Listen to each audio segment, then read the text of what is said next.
Hello again, David Hatch here. I'm a business and leadership consultant from the UK, and over the last few months I've spoken quite a lot on these videos about various topics in leadership and management. But today I'm going to take a slightly more personal angle and tell you a little bit about some of the mistakes I've made in my own career.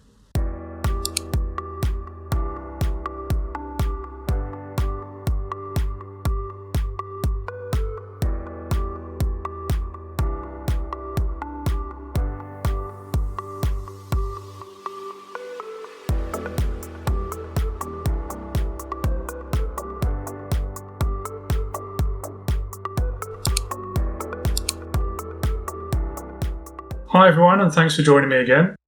I've always said that learning from mistakes is a really important aspect of becoming a more successful leader or employee, and that can equally apply to your own errors or to those of others. So in that spirit, and to put my money where my mouth is, in a way, in today's video I'll be talking about the 4 biggest mistakes I've made in my own career so far, and what lessons I learned from those. The first one is failing to properly understand my own capabilities. In numerous points in my working life, I've misunderstood my own capabilities, and I've somehow managed to do that from both ends of the scale. So on the one hand, I've underestimated my abilities and my value in several situations, and I've even suffered from imposter syndrome a few times over the years. And then at other times, I've also managed to somehow overestimate my skills and then had to deal with the mistakes that resulted from doing that. And what I've learned from both of those is that firstly, self-awareness is very important for either end of the scale.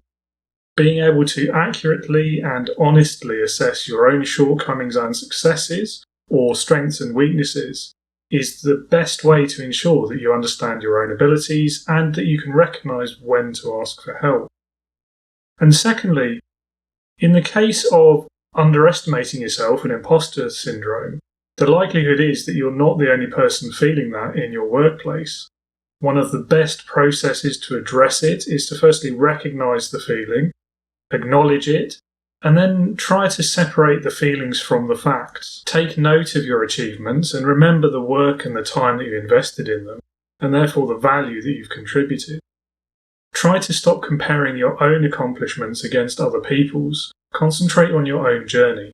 Another mistake was being slow to put into practice my leadership skills. Earlier in my career, while I was developing my own leadership, I was slow to put those skills into practice at work.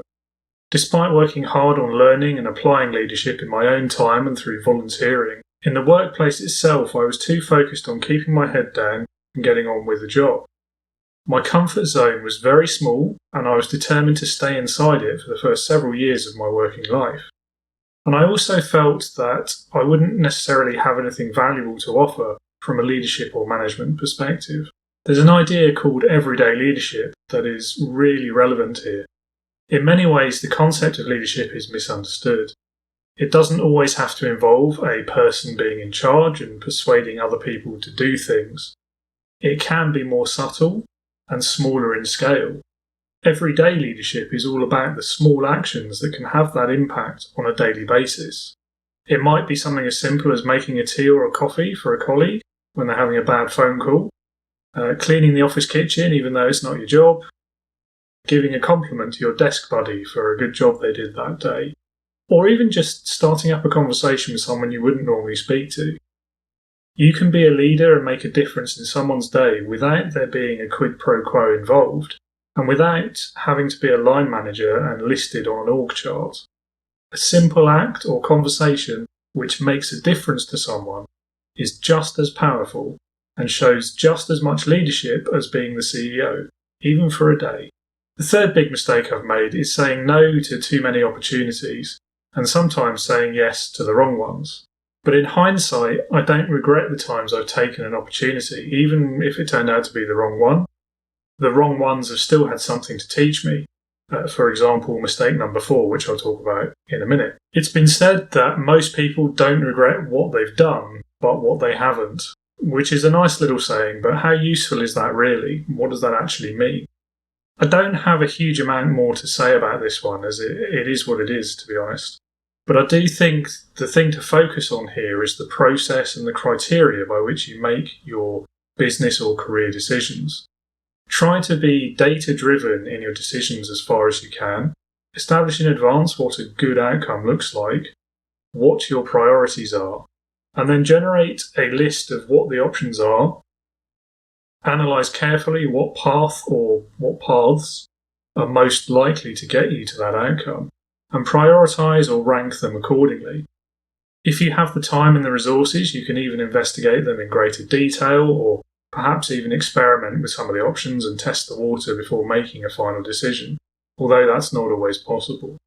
Which brings us on to the last one, number 4, which was staying in a job for too long. I stayed far too long in a job and a company where I wasn't happy. I knew things weren't working, and there didn't seem to be any prospect for change. But I didn't want to walk away from something that I had helped to build for fear that it would mean all of that time, energy and effort that I'd put in up to then would have been wasted.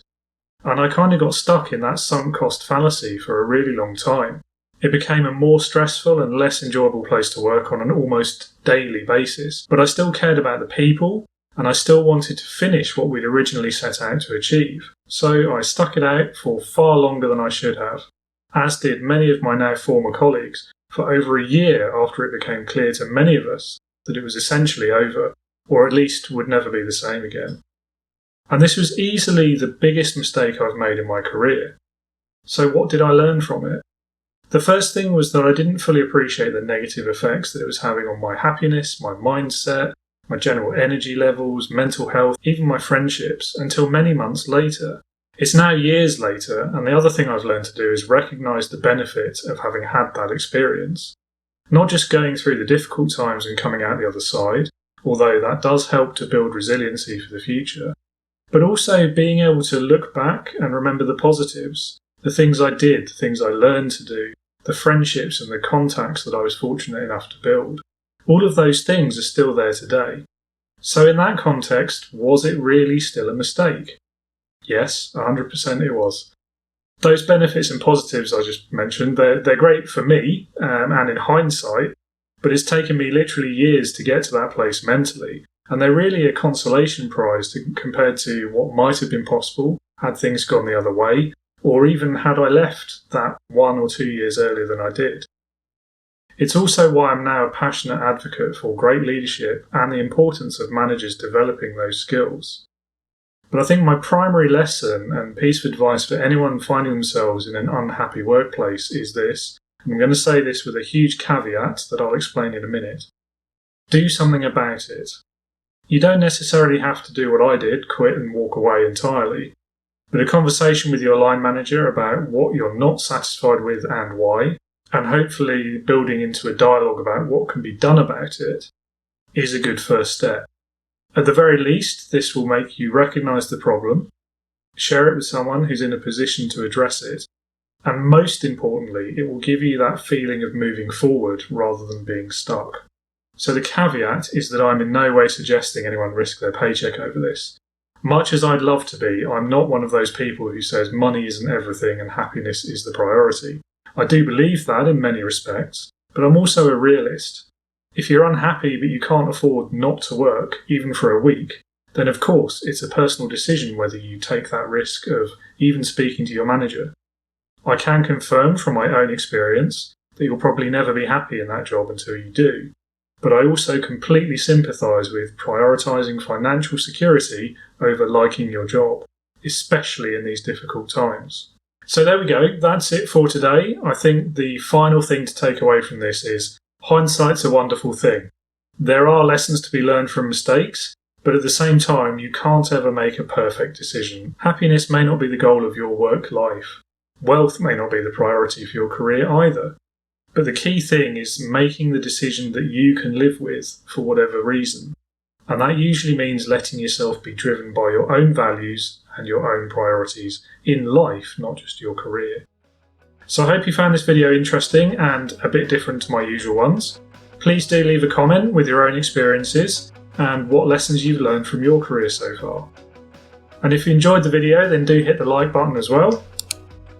and you can subscribe to the channel to be notified when I post the next video. Next week we'll be talking about how to lead by example, and I've got a few tips to give you on that one. And finally, if you're a new manager and you're interested in learning more about business, leadership and/or management, then I've put some links in the description below this video where you can learn more about my coaching, mentoring and training programs.